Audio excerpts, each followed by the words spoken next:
Hello there and welcome back to my channel. So today I'm going to be going over Friday the 13th, Part 2, released in 1981, just 1 year after the original.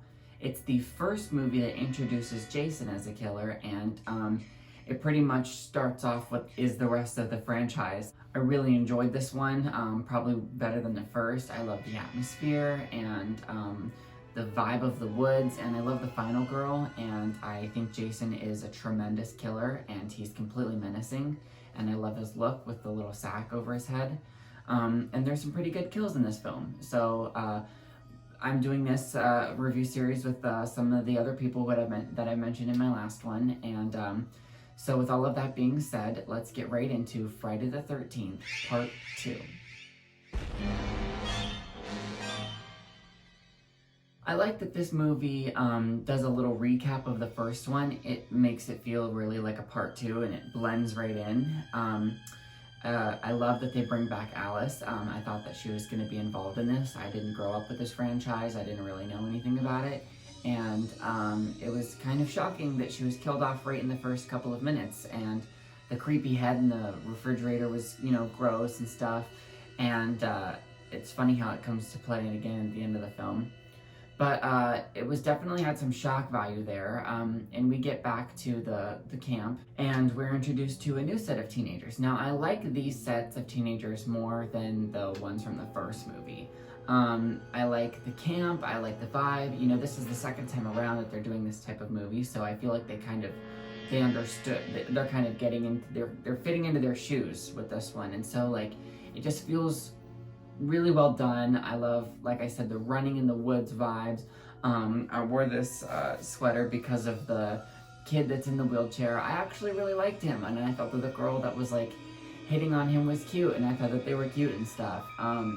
Whenever it comes down to all of the murders, I think that there's some pretty gruesome ones. There's some throat slits, and Jason has his pitchfork and his machete. It takes a little bit of the time getting into it. Some of the kills are happening, but they're setting up the atmosphere, and like I said, I like it. I like this one more than the first one when I have to pay attention to the story building world scenes.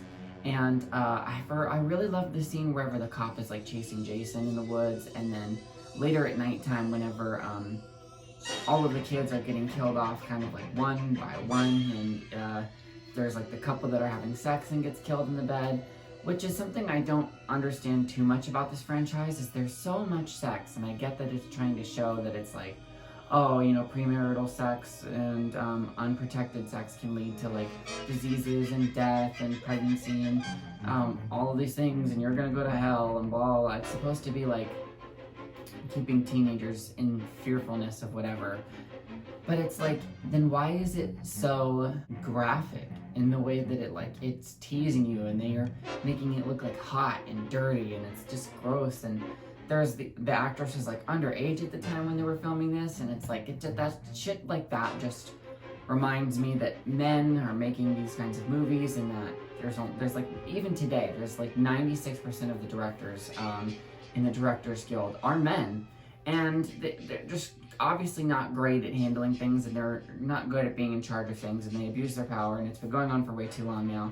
And when shit like this happens, it just reminds me of that. And so I always hate whenever there's nude scenes of women just everywhere, and everyone loves it, and it's supposed to be the normal, and you're just supposed to accept the objectification of all of their bodies and their nudity and stuff, they don't have any rights. And it's then there's a couple of scenes in this movie and some of the other ones, maybe not this one, but this franchise and Friday the 13th or whatever. Oh, that's this one. There are a couple of movies in this franchise, and some in Nightmare on Elm Street, where they'll show the male butt for 3 seconds, and everyone's that's so gay, and it's literally the one time, and I don't even like seeing that. I mean, it's it's fine or whatever, but it's not really necessary, and it's just there to be graphic and to be objectified. And I don't really like it whether it happens to men or women, but it just does happen to women a lot. And so as soon as it's not there, people are whoa. My point is that just some of the sexual stuff is kind of gross, and it doesn't need to be so much in this franchise, but hey, I guess that's what draws Jason in to kill people, so The final showdown between Ginny and, Jason running around the camp and stuff, and the shots of the moon and nighttime, it feels like Ohio to me, and I love environments like that. Like what I said in my first review, there are a lot of cabins where I'm from, and people always have bonfires, and there's lakes, and, this is totally a summertime thing, and Camp Crystal Lake totally seems like a place that I would be hanging out.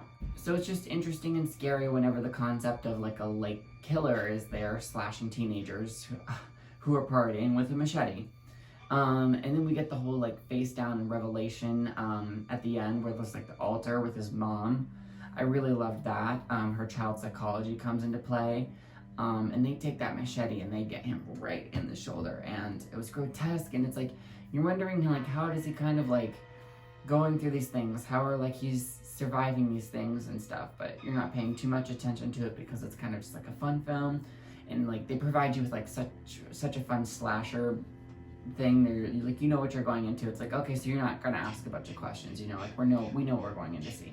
I prefer Jason as a killer over Mrs. Voorhees. She was really fun for chapter 1, but I like that he kind of takes over the franchise, and this whole idea of like her losing this kid that was like had something wrong with him, and he had like drowned, but then it's like now his upsetness or his ghost or his body, or he didn't drown or he didn't, or whatever it was that may or may not be revealed later, is coming to the surface. And I love his aesthetic. I like that he's just like this big, strong man that doesn't really say anything.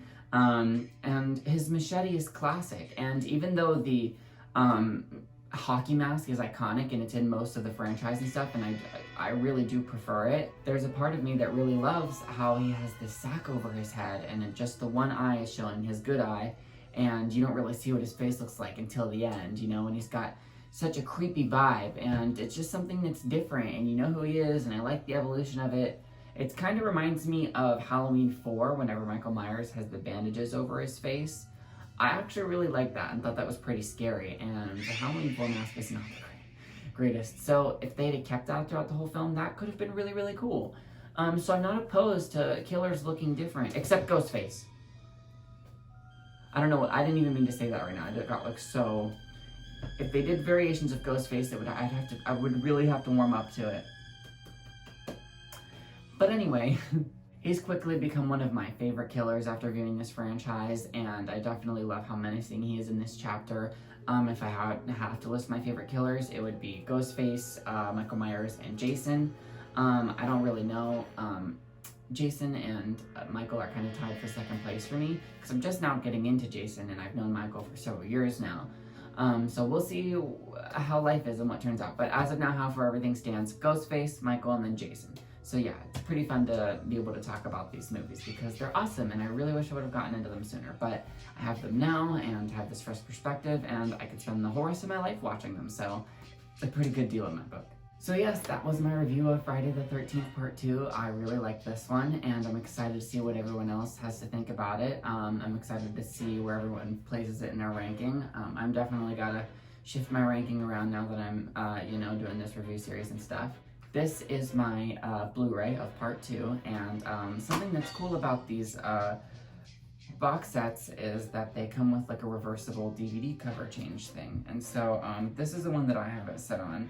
I like this one. This is my Friday the 13th box set that I have, and if ever you were looking for a chance to get them all on physical media, this is a really great set. There are some other ones out there that are previously been made, but they don't have all of the installments, and so yeah, it's just a really nice way to get all of them in one quick purchase, and it has all of this great, lovely artwork on it, and anybody who's a fan of the franchise would absolutely appreciate this. So thank you so much for watching. Be sure to tell me what you thought down in the comments, what parts of this film worked for you and what didn't. Also, check out the other reviews that are going on for this series, and let them know what you think about their reviews and compared to this one and everyone else's, and there'll just be a lot of conversations and comments going on. And like I said, I myself am going to be watching to see where they put this one and what their thoughts are on it too. I'm going to have their links for the videos down in my descriptions and stuff whenever I can. And thank you so much for watching, and be sure to check out some of my other videos because I've done a bunch of different genres and I plan to do a bunch more. I've done some location visits and stuff, but yeah, with all that being said, I'll see you next time. Thanks for watching. Bye.